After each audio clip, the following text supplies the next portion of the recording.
Hey guys, welcome back to the channel. I get a lot of questions about my notebook. What kind of notebook do I use? Where did I get it from? What kind of paper is in it?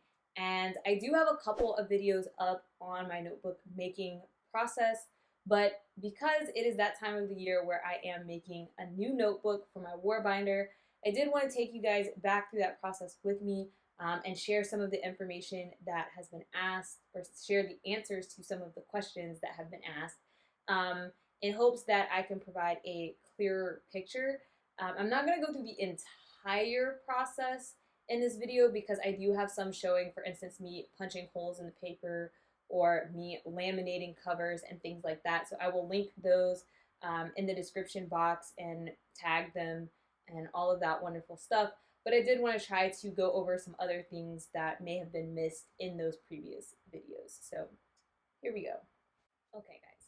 So I'm showing you the stack of paper and the covers that I've already pre-made for my new war binder. You will notice that this is smaller than the war binder I use currently. Since I've started filming, I do have a lot of trouble keeping everything on camera, and yeah, I'm trying to be better about that. So I made the notebook smaller so that the whole thing can fit on camera and I can zoom in and make it a little bit more legible for you guys. So this is an 8x8 notebook. You can use regular paper and cut it down to 8x8 because regular paper is 8.5 by 11. I was lazy, so I did not do that. I bought this paper off of Amazon. I will link it in the description box. No, this is not an affiliate link. I do not get paid for this, but I do get a lot of questions about the type of paper I use, so I'm going to put that in the description box so you will know what kind of paper. And we'll talk a little bit more about paper as we go. But essentially, this is the cover that I designed. In order to get this cover, I basically drew it out on dot grid paper. That's why the lines are somewhat straight. They're still not perfectly straight, but I basically designed the cover and then glued it to chipboard. Chipboard is like a hard type of thing. It's almost like, kind of feels like construction paper. I don't know, but it's what most notebooks have. If you have like a regular 5-star or something like that, and you have like the brownish looking cover, I have that, and that's what I glue my covers to. You can get different thicknesses to make it harder or thinner. The one thing that I have noticed with the thickness of it is that whatever you have to do your hole punching has to be strong enough to punch through the holes. I had a lot of trouble with this particular notebook because I used the hardest chipboard I had, which I really like for the hardcover type of a notebook, but it becomes really hard to punch holes in it, especially after you put paper on top of it and then you laminate it on top of that, because I have it laminated on the front and the back, and I have paper glued on the front and the back. And so I had to leave a gap along the margin where I didn't laminate it so that I could get the holes to come through. Otherwise, my hole puncher will not punch through the holes in the notebook. So that is what I did for this notebook. So I have the front cover and I have the back cover. I actually had to make the back cover for this notebook 3 times, guys, 3 times. It drove me absolutely crazy. You will see in the video there, I mispunched the holes because I couldn't get it all the way into the hole puncher. And so I thought that I could get away with that it would be okay. And so I went ahead and punched it again. And I thought maybe I could just snap it in and it would be good enough to hold. It was not. So I redid the notebook another time, and I couldn't get holes into the notebook. Like, it was too thick and I couldn't even get it in to start making the holes. So then I had to make it a third time, which is when I finally got the notebook cover that's on the back. Now it's definitely not as good of quality because by the third time I was kind of sick of making this cover, but what can you do, right? So those are things to think about when you're making a cover. The strength of your hole puncher. Um, you don't necessarily have to laminate it. I do because I use my notebook a lot and I take it a lot of places. And I'm always drinking water or something around it, and I didn't want to mess it up. So that being said, let's look at the paper. I have some extra paper. We're gonna put that off to the side for a little bit and talk about that last. But let's go back to the bulk of the paper that I use. So I like to go through and see about how thick I want my notebook to be, how many pages. Um, this I print dot grid on for my handwriting, and that's what helps me to make it straight. You can't really see it on the screen. I played with the lighting to try to see if you could see it. I zoomed in some, and you still can't see the dots, which is cool. The reason mine is like this is because I print them in light gray and I make them really small. I'm going to show you, I'm going to insert in right here how I actually use software online. It's an online free tool that I use to design dot grids. You can customize the size of the page, you can customize the size of the dots, the color of the dots, and then I just print this out on paper. The reason I do mine in the style that I do is because it does help. For instance, when I'm showing you guys on the camera or when I take a picture and put it on Instagram, it does look like it's plain white paper, and this is probably why many people ask me, like, how do you write straight? How do you keep it like this? And it keeps the clutter down. If you think that you would have trouble with that, you can make them darker, you can make them bigger, whatever works for you. I can say that in person, I can see these dots a lot better than they're picking up on camera. So but you can play around with that if you want to make your own dot grid paper. Now, that being said, in addition to the dots that you put on your paper, or if you wanted to use lined paper or plain paper or whatever, the other thing is the thickness of the paper. I know a lot of people ask me what kind of paper is it. As I said, I'm going to link this particular grouping or brand in the description box. But I use 65-pound paper to do my notebooks. Now, one thing that I will insert here that I forgot to say is that when I print the dot grid, my printer makes it come out a little curved. So I have to flatten my notebooks. So I usually stack books on it or my laptop after I've used it because it provides like some heat. And that's how I flatten it so that I can get flat pages.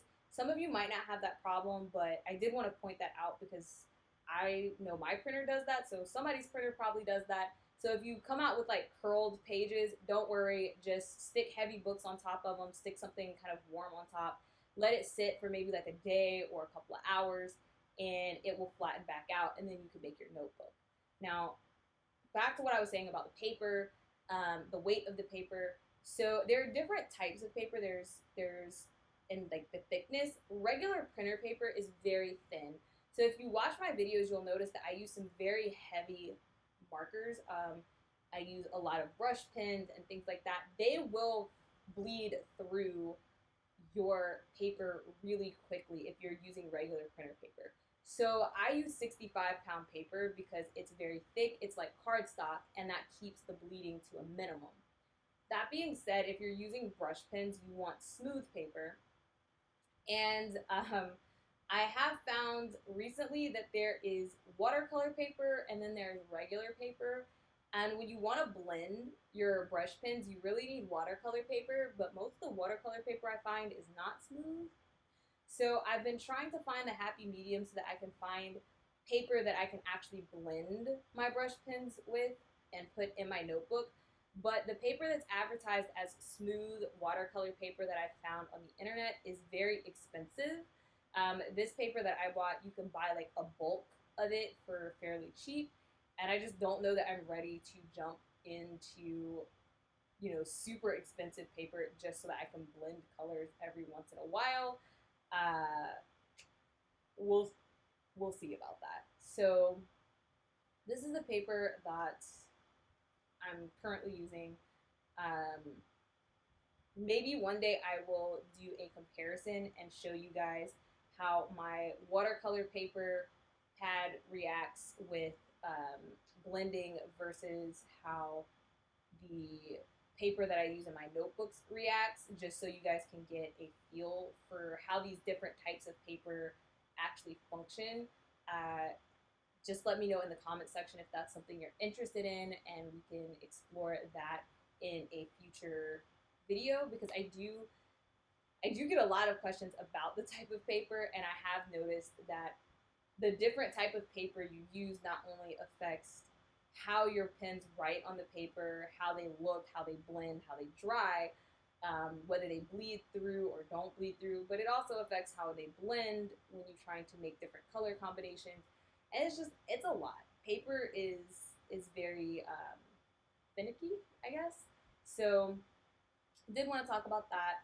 Um, I also want to mention, when it comes to paper, that depending on how thick your paper is, again, will depend on your hole puncher. So the hole puncher I have prints, I think, 10 sheets at a time, but that's for regular paper. This is thick paper, so this is also why I'm not showing you guys me punching the holes in the paper real time. Eventually I will punch the holes so that I can bind it together, but I can only punch maybe like 2 or 3 sheets together at a time safely without having to put like a whole lot of elbow grease on the arm to punch through, because it's so thick. So it takes me a long time, and the more pages I have, the longer it takes me to punch the holes. One day I'll probably upgrade my hole puncher so that I don't have these problems, but I know most of you are like me and you're on a budget, so this is just one of the things when you buy, cheaper equipment that you just have to roll with. And it's not that bad. It usually takes me about maybe like 10 minutes to punch a stack like the one that I have before you. So that's just kind of how I go about doing my hole punching. Okay, so let's gather this together and put it to the side and bring back those pages that I set aside earlier and talk about specialty pages. So these are really fun. The benefit of making your own notebook is you can get kind of funky and put different things in it. It doesn't have to be uniformly the same. I used to do this in high school all the time. I have a notebook where like literally every page is nothing but scrapbooking paper, and I bought all of this cool pages and just like bound them together. This page might be purple, that one might be pink. There may be polka dots, there may be stripes, just all kinds of pattern paper, and it was really cool. Though I did find it hard to write on directly, I would like glue in white pages. Um, But for this notebook, I decided to add some of that in for fun. I do like seeing things that are not just blank white pages in my notebook. So we're going to talk about how I created each of these. So the first page that I have is white. I have this massive page that I used to create this, and then I took washi tape and put on the ends to make it look nice. I'm going to also insert a video of how I created this particular page so that you can see it, but it's really just a massive page. I did not glue 2 pages together or tape 2 pages together. Sometimes I do. You can do it that way, but I have some, I think it's 12 by 18 sheets of paper. They're also 65-pound pages. So I just went ahead and printed on that and folded it to create this little pop-out type of a page. It's really fun. I like to insert these if you've seen it in my previous notebook. And I'm probably going to put this as the first page in my book and do like my table of contents and stuff in here. I do want to say that if you do this way instead of taking 2 sheets and taping them together, it does become a little bit more tricky. I had trouble because it's 65-pound paper with my printer printing it, My printer cannot print something that is 16 inches long. Of course, this is an 8x8 notebook, so when you unfold this, it is very long. So I had to fold it and then manually feed it into my printer. And I did damage, I think, 2 pages before I got this one because they got jammed in the printer and then got crunched up. So it was a very much a trial and error process for me to understand how I can print this way. So if you're trying to do this at home, just know it may not come out right the first try.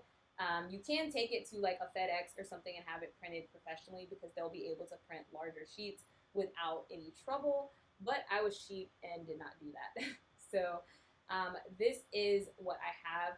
I will also add that part of the reason I do the washi tape trick is to give it more stability. If it's a page that you're going to be flipping to often in your notebook, and also because this page is going to be heavier because it's folded in half, so you have 2 pages, you want to give it that extra stability. This is kind of like the whole reinforcers that we used to get in school.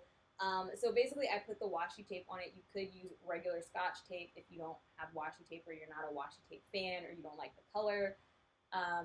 And I just put it there so it makes it more sturdy. Another thing you will have seen me do in my other notebooks is that when I do this trick, I will cut slits in the holes, tiny slits, so that you can pop it in and out. Using the washi tape also acts as a reinforcement when you do that to make it more sturdy, so that you can move the page wherever you want to in the notebook, or you can insert it when you get ready to. So that's the fun of that type of page. Now these other pages are actually regular scrapbook paper that I bought.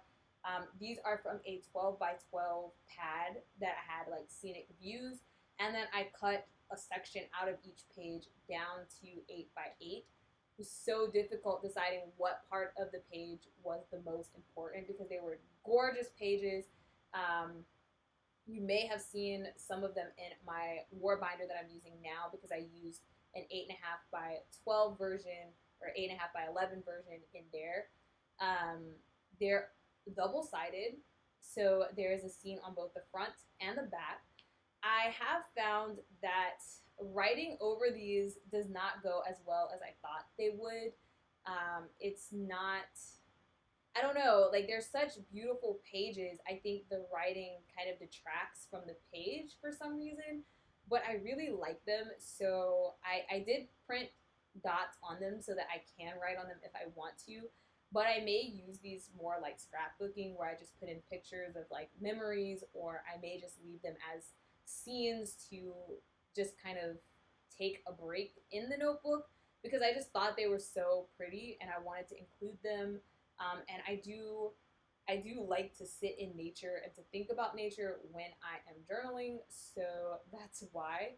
I haven't decided whether I'm going to go ahead and just snap them in, or at least I have decided now because I have the notebook made, but when I was recording this video, I couldn't decide whether or not I wanted to just put them in a place and let them be where they be, or if I wanted to do the trick where I punch holes in them and then, you know, snip them so that I can add them in whenever I want to. I ended up deciding to just go ahead and put them in somewhere as a surprise, and when I get there, I get there. But there is benefits of, you know, kind of just doing the little snip trick so that you can put it in a more intentional manner. Um, there's that. So once you have all of your pages and you've gotten them hole punched and you know you got your cover sheets, you're all set to bind this thing. But like, how do you bind it, right? I buy coils. So there are different ways to bind it. I've gone over that in other videos. I chose spiral bound coils because for me, it's one, cost effective, and two, I like that I can flip the notebook over onto the back side of itself and not have to have it laying out flat all the time the way a like hardbound book would be or a comb bound book would be. So I have a couple of different types of coils.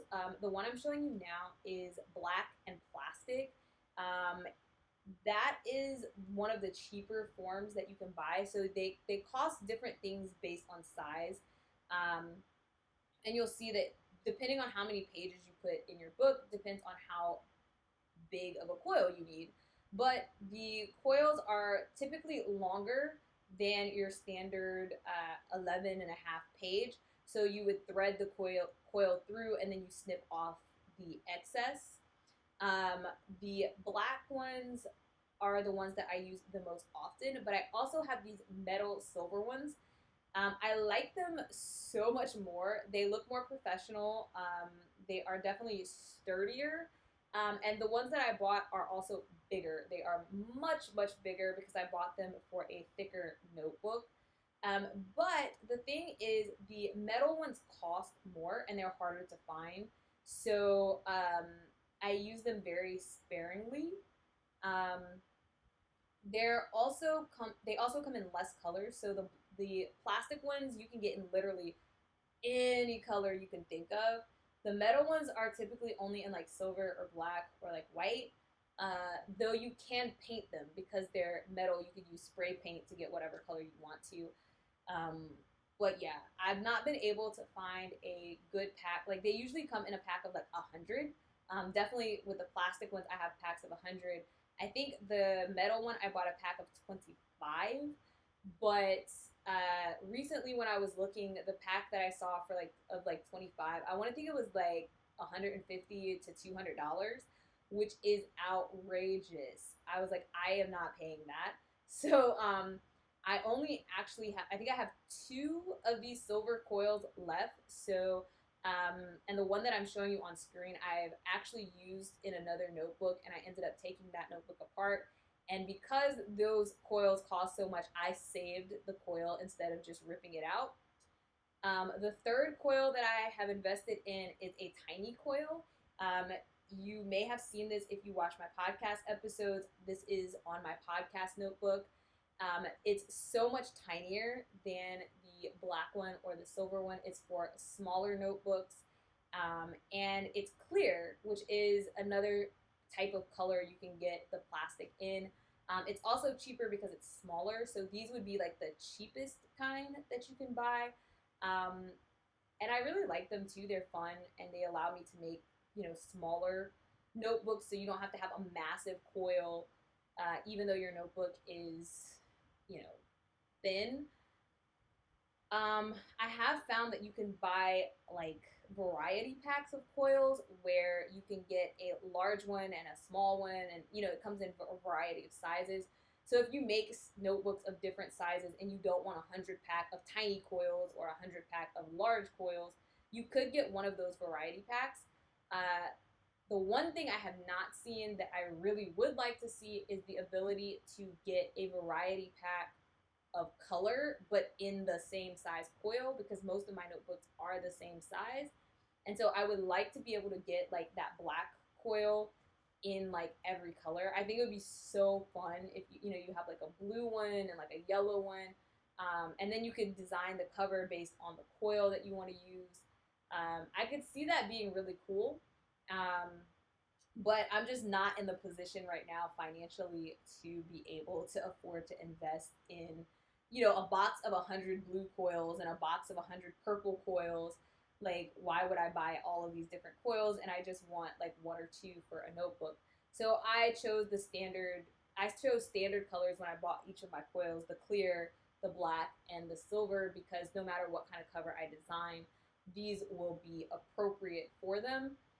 I wanted to show you guys one last time the difference in the sizes, because that is a big deal if you're going to purchase coils for your notebook, because you want to make sure you get one that is the right size for the number of pages you're using. There are most of the websites I've seen where you buy coils, they do have things that estimate how many pages a specific size coil can hold.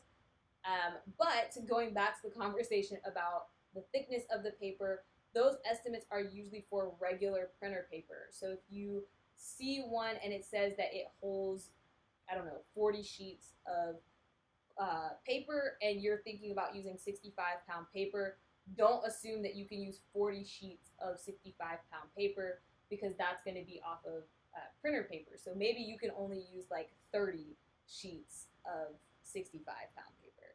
So you definitely want to err on the side of larger when you're buying these types of coils. So this is basically everything that you need for your notebook. Because I had trouble with this video, I'm sorry if some things seemed a little off, because I recorded the video and then I had to re-record the sound because the sound wasn't there. So I'm watching the video trying to remember what I was talking about as I was touching things or whatever. So during the video, I wasn't finished making it and I didn't know how it was going to turn out, but now that I have actually made the video, recorded the video, I've actually made the notebook. So now I can actually show you the finished notebook before we go.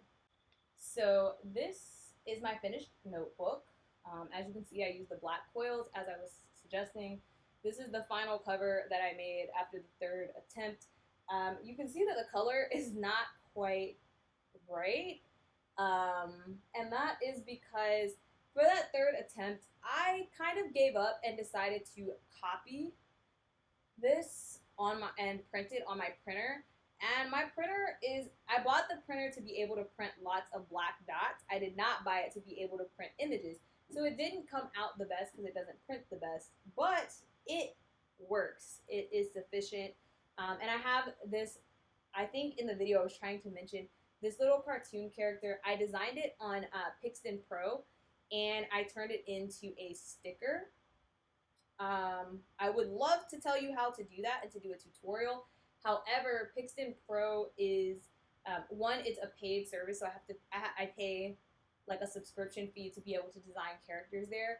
But two, the characters are like they're property of Pixton. So I'm allowed to print them and use them for personal use, like in my journal here, but I am not allowed to like sell them or anything like that. And so I do get a little nervous in terms of using them on my YouTube channel.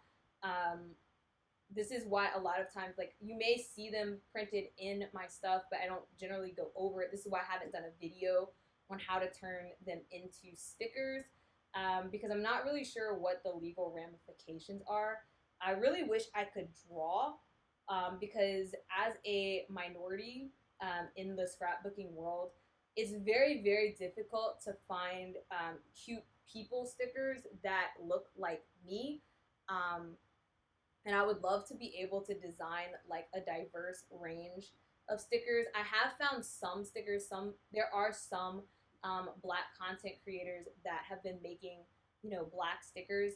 I like some of them, but many of them just didn't fit the style for my notebook, or they were too big, or they're made for like Happy Planner or something like that. And so I started playing around. I did have the idea of trying to make some stickers for you guys, but like I said, I'm not allowed to sell those. So, but if you do want to make stickers for yourself, you can buy sticker paper and you can print them out, and something like Pixton Pro could be helpful for you. I think that's all. Hopefully this wasn't too scatterbrained. Like I said, I had to do a lot of reworking on this video because of sound problems that I had during the first record. But I did want to give you guys another journaling tips video. Let me know in the comment section if I still missed questions that you guys have on making notebooks, and if there's anything else you would like to know. Also, always welcome to hearing ideas you have, questions you have about journaling, scripture journaling, war binders, all of those great things, and I will try to make a video as soon as possible. Bye, guys.